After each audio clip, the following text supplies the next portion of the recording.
काल घूम रहा है या काल के निमित्त से हम घूम रहे हैं, ये बताना बहुत कठिन है। हम इसको नहीं समझते। जो जहाँ है वो वहीं रहता है, काल घूमता नहीं। नहीं महाराज, आपके सामने तो घड़ी रखी है और वो घूम रही है, तभी तो आधा घंटा हो जाता, 15 मिनट हो जाते हैं। नहीं, ये घड़ी में कांटा घूम रहा है, इसको भी मानता हूँ मैं, जो पुतगल की पर्याय मानी जाते। किंतु इसके एक स्थान से दूसरे स्थान पर जाने से ये ज्ञान होता है, ये कांटा अपने आप ही क्यों नहीं घूमता। ये उसका उत्तर है। काल कभी भी घूमता नहीं। काल कोई चक्र नहीं, चाक नहीं वो घूम जाए, अथवा कुंभकार जैसे अपने चाक को घुमाता है उस प्रकार नहीं। बीच में कुछ संकेत मत दो। क्या करते हैं आप लोग? ए बैठो, पहले ठीक करके आ जाया करो। हैं, बैठ जाओ। तो काल घूम नहीं रहा है। शास्त्रों में कहा गया है काल घूमता नहीं, किंतु वह घुमाता है। चाक घूमती है कुम्हार के निमित्त से। कुम्हार यदि नहीं घुमावे तो चाक कभी भी घूम नहीं सकता। और चाक यदि नहीं घूमती है तो घड़ा बन नहीं सकता। कुंभकार घड़े को बनाता है, लेकिन घड़े के आकार मात्र वह अपने हाथों में देता है। तो उसके निमित्त से चाक पर घूमते हुए जो लोंदे के है स्थिति है, वह घड़े के रूप में परिवर्तित हो जाती है। आप लोग सब कुछ बहुत गहराई के साथ अध्ययन करते हैं, किंतु महत्व के जो द्रव्य तत्व हैं उनसे वंचित रह जाते हैं। इसलिए काल के बारे में न सोच करके हम उन वस्तुओं के बारे में सोचने लग जाते हैं। यदि घड़ी में चाबी नहीं भरती और चाबी पूरी हो जाती तो घड़े में कांटा घूमेगा? एक कांटा न घूमे और 200 है वो तो घूमेंगे नहीं। सभी कांटे चाहे घंटे की हो, चाहे मिनट की हो या सेकंड के हो, ये सब घूमते हैं निश्चित। लेकिन किसके द्वारा? जब तक चाबी भरी हुई रहती है। यदि नहीं भरी तो नहीं घूमेंगे। इसलिए इसमें आप लोग क्या बोलते हैं उसको? सेल। दक्षिण में इसको मसाला बोलते हैं। मसाला मानते ना? बैटरी तो मसाला तो नहीं यार। बैटरी में मैंने टॉर्च में यदि मसाला नहीं है, यानी सेल्स नहीं है, तो वह प्रकाश नहीं देगा। तो वह सेल्स को ही नहीं देख रहा है, बैटरी को देख रहा है। बैटरी खरीदी जाती है, सेल्स को बैटरी तो एक बार खरीदी जाती है और सेल्स अपने खर्चा के अनुसार चलती है। इसलिए हमें सोचना है कि हम घूम क्यों रहे हैं, हमें घुमाने वाला कौन है। बच्चा मनोरंजन में आकर के खंबे रहते हैं ना घर में, नहीं समझे, उसको पकड़ करके घूमते हैं। मेले में जैसे झूले आते हैं ना, वैसे वह घूमता घूमता घूमता घूमता घूमता और एकदम हाथ छोड़ देता है और गिर जाता हो। नहीं है, यूं यूं करता रहता है, फिर इसके उपरांत स्थिर होता है। किसने घुमाया? खंबे ने घुमाया। खंबा जहाँ है वहीं पर है, और आप वहीं पर नहीं, उसके चक्कर लगा रहे हैं। परिक्रमा लगा तो बात अलग है, लेकिन आप इतने ऐसे पकड़ करके अपने आप को ऐसा छोड़ दिया। देखो कैसे छोड़ दिया, बिल्कुल हवा में हो गया वो। किंतु जब छोड़ता है खंबे को, तब याद होता है ये हमारी वजह से ही हमें चोट लग गई, चक्कर आ गया। आपको कोई घुमाने वाला है तो वह कर्म है। ये परिवर्तन, ये उसका स्वभाव है।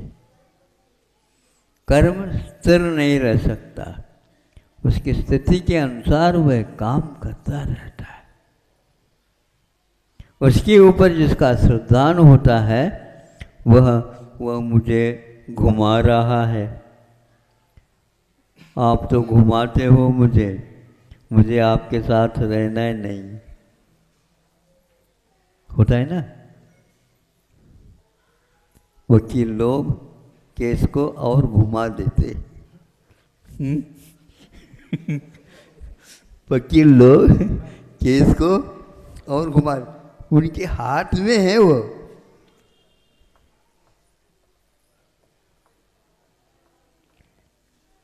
यहाँ का केस में 100 साल पूरा कर गए बताते हैं, अभी कितना घुमा रहे हैं क्या पता।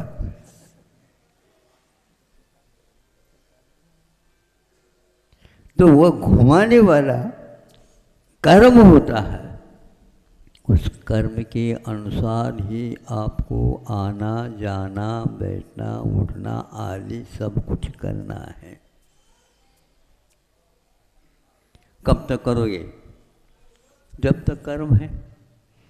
कर्म कब से आ रहा है ये आपको ध्यान में रखना चाहिए। कर्म अनादिकाल से है, यह गलत धारणा है ये कान से। हाँ, धारा प्रवाह से आ रहा ये बात अलग है। एक फिल्म आप यदि देखते हैं 3 घंटे लगते हैं, लेकिन वह 3 घंटे में एक ही फिल्म नहीं रहता, वो जोड़े हुए रहते हैं रील में, इसलिए वह अखंड देखने में आ जाता है। अब जब कभी भी मान लो जहाँ जोड़े हैं वहाँ पर कमज़ोर जोड़ थी तो टूटती है तो एकदम समाप्त, तो वह लाइट लगा देता है, शांत रहा शांत रहा शांत रहा, हल्ला नहीं करो, थोड़ा सा टूट गया है, आलस हो गई, और इसलिए पुनः जोड़ देता है तो अखंड वह 3 घंटे तक चलता है। इसलिए कर्म भी आपके रील के रूप में चलते रहते हैं। यदि कर्म को आप करना बंद कर दोगे, क्या होता है? पैसा समाप्त और मेला समाप्त, खेल खत्म, पैसा हजम। अरे पैसा, कोई पैसा खाएगा तो हजम होगा, कहा जाता है। तो ऐसी स्थिति में आपको अब अध्ययन करना ही होगा।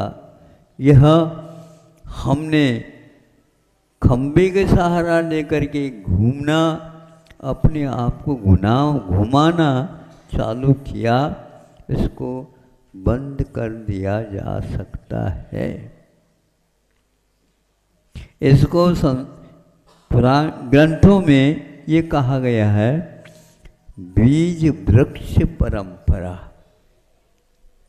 आप बताओ, बीज पहले है क्या फल पहले? जल्दी बोलो। बीज सही है। बीज आया कहाँ से?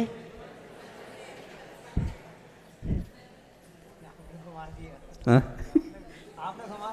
नहीं, घुमा का दिया। सही प्रश्न है। बीज आया कहाँ से? फल में। फल आया कहाँ से? वृक्ष में बीज से। इसमें फल भी अनादि से है तो बीज भी अनादि से है। कर्म भी अनादि से है तो जीवात्मा भी अनादि से है। कर्म के उदय में आत्मा को पुनः कर्म करना होता है तो पुनः बंद हो जाता है। यह आ रहा है। अरहट के घड़े, अरहट में कई डिब्बे बंधे हुए रहते हैं और वह राउंड में रहता है, एक एक डिब्बे, और उसको चलाया जाता है बैल के माध्यम से, तो वह घूमने लग जाता है। जो भरे हुए हैं डिब्बे वो ऊपर की ओर आ जाते हैं और नीचे जाते हैं तो पुनः वो खाली हो जाते हैं। पुनः वह चाक चलते रहती है, डिब्बे खाली होते हैं और भरते चले जाते हैं। यह रोकना चाहे उस बैल को कह दो तुम अब रुक जाओ, अब कोई डिब्बा भरेगा नहीं, जहाँ भरा है वहीं का वहीं खड़ा रहेगा और जो खाली है वो खाली के खाली रहेंगे। इसलिए भरना छोड़ दोगे तो अपने आप ही मरना भी छूट जाएगा। पेट्रोल यदि गाड़ी में डाला जाता है तो गाड़ी चलती है। चालक चलाए देखेंगे बिना पेट्रोल के, नहीं धक्का मार दो तो चल जाएगा, धक्का मारने से भी नहीं चलेगा। उसमें तेल तो डालना ही होगा। तेल डालने के उपरांत भी यदि तेल ठंडा हो गया है बहुत, मशीन ठंडी हो गई है बहुत, तो उसको गर्म करना आवश्यक होता है। इस सिद्धांत को जब तक बीज फल परंपरा को हम समझने का प्रयास करें तो कर्म फल, कर्म पहले है या कर्म फल पहले है? तो राग द्वेष पहले है या कर्म पहले है? कर्म का उदय होता है, राग द्वेष होते हैं, राग द्वेष होते हैं तो पुनः कर्म वर्गनाय कर्म के रूप में परिणत हो जाते हैं। यह चक्र है और यह चक्र व्यूह है। अभिमन्यु के लिए भी घातक हुआ है। अभिमन्यु कभी भी इसमें फंसता नहीं, लेकिन वह प्रवेश करना तो जानता है किंतु बाहर आना निकलना उसके लिए संस्कार नहीं दिए गए थे। कहाँ से कहाँ चले गए आप लोग बताओ। इसीलिए सिद्धांत को, वस्तु के परिणाम स्वरूप को हम समझे। घबराने की बात नहीं, कि संसार का चक्र रुक नहीं सकता। जो अनादिकाल से आ रहा है वह अनंत काल तक रहेगा। ये यदि आप धारणा बनाओगे, ये धारणा आपने क्यों बनाए बताओ? अपने आप बनाए बताए नहीं, हम गुरुओं के मुख से चीज कोई सुनी नहीं, सुनने के उपरांत भी उसके ऊपर विश्वास नहीं करने से ये फल मिलता है। समझ में तो आता नहीं और मानो मानो मानो ऐसा आप कह रहे हैं। अब हमें बता दो, आपके घर में दादाजी थे? हैं? दादाजी थे? अच्छा, किसने कहा ये दादाजी थे? पिताजी ने कहा। पिताजी को किसने कहा दादाजी थे? ये दादाजियों की संख्या कितनी है क्या पता?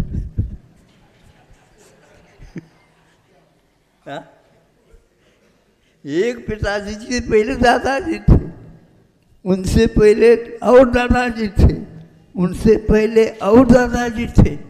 तो किसने किसको कहा? अपने अपने दादाजियों ने अपने अपने दादाजी का परिचय दे करके चले गए। और ये कभी भी अंत नहीं हो रहा, हमारा माथा ही खराब हो रहा। आपका माथा कैसे रह रहा है ये हमें समझ में नहीं आ रहा है। आप बिल्कुल प्रसन्नता के साथ बैठे हो। ये महान चक्र है, मानना ही पड़ता है। दादाजी थे। तुम्हारा नाम क्या है? सुनो, चुप बैठो। दूसरे को मना करते हो, आपको कौन मना करने वाला? बोलो, आपका नाम ये है। ये किसने कहा? सभी लोग कहते हैं तो सभी के हो जाते हो आप। उन्होंने कहना प्रारंभ कर दिया इसलिए अपने आप को फलांचन। ये मानना एक प्रकार से आवश्यक है लोक व्यवहार को चलाने के लिए। ऐसे में इसी प्रकार हमारे पहले कौन थे इसको तो मानना ही पड़ता है और यथार्थ मान लेना चाहिए। गुरुओं ने आत्म तत्व के बारे में अध्ययन किया, उन्होंने कहा उसको हम आप जो कह रहे हैं वो यथार्थ है, ये स्वीकार कर दो। अपना दिमाग लगाओगे कभी भी आप उसमें सफल नहीं हो सकोगे। हाँ, मानना ही पड़ता है। इसका नाम सिद्धांत है।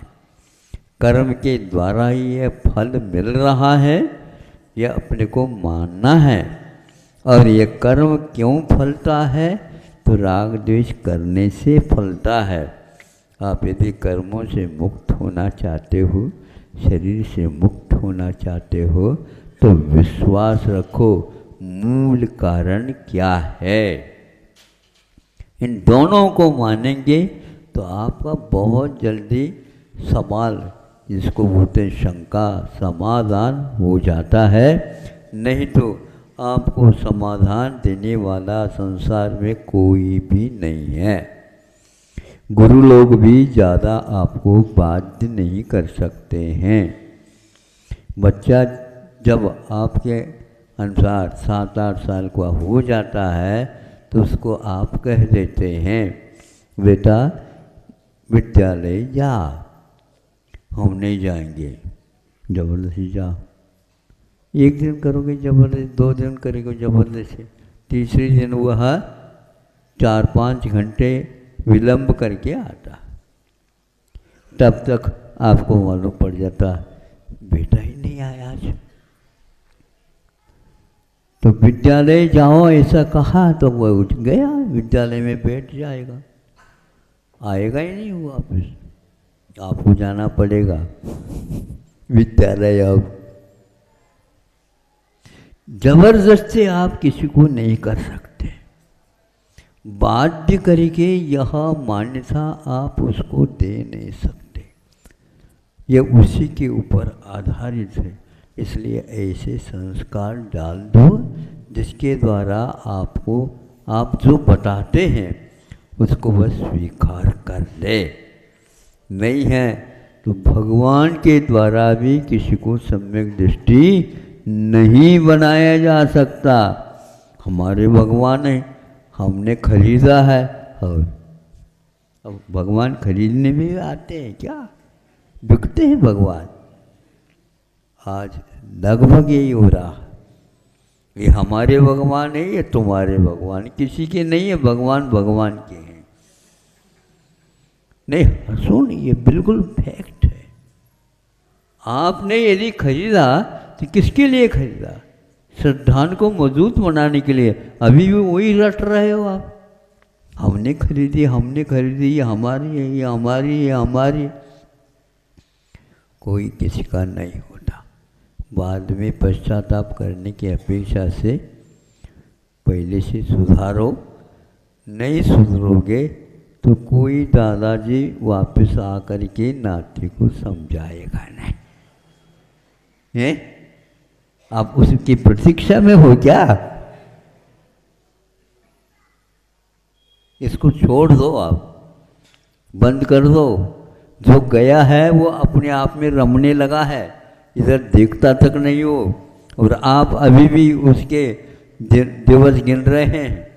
ये आज कल मुकुट सप्तमी के दिन भगवान मुक्त हो गए, ये नहीं जानेंगे हमारे दादा मुक्त हो गए।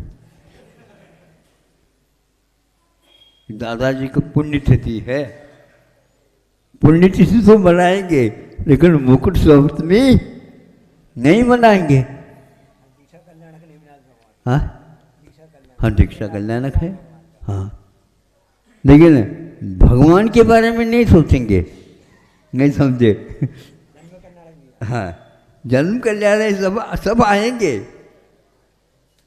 इसलिए थोड़े से यदि समय मिल जाता है तो हमने जो कहा है उसके बारे में सोचो। महाराज दिमाग में कुछ नहीं रहा, बीज और वृक्ष इनकी परंपरा को याद करो। अपने आप ही माथा ठीक हो जाएगा बिना अमृतांजन लगाए। अमृतांजन जानना समझते हो? झंडू बाम अपने आप शांत हो जाता है। इसको पढ़ते ही, सुनते ही और समझते ही दिमाग अपने आप ठिकाने में आ जाता है। भगवान से प्रार्थना करता हूँ, भगवान सब लोगों के दिमाग ठीक हो जाए। ठीक होना नहीं होना भगवान के हाथ में नहीं है, फिर भी भगवान के नाम लेने से कुछ दिमाग ठीक हो जाता है। अपने को करना है, अपने आप के दिमाग को ठीक करना है। दूसरे के दिमाग को ठीक करने का हम कभी भी बोझ नहीं उठा सकते। अहिंसा परमो धर्म की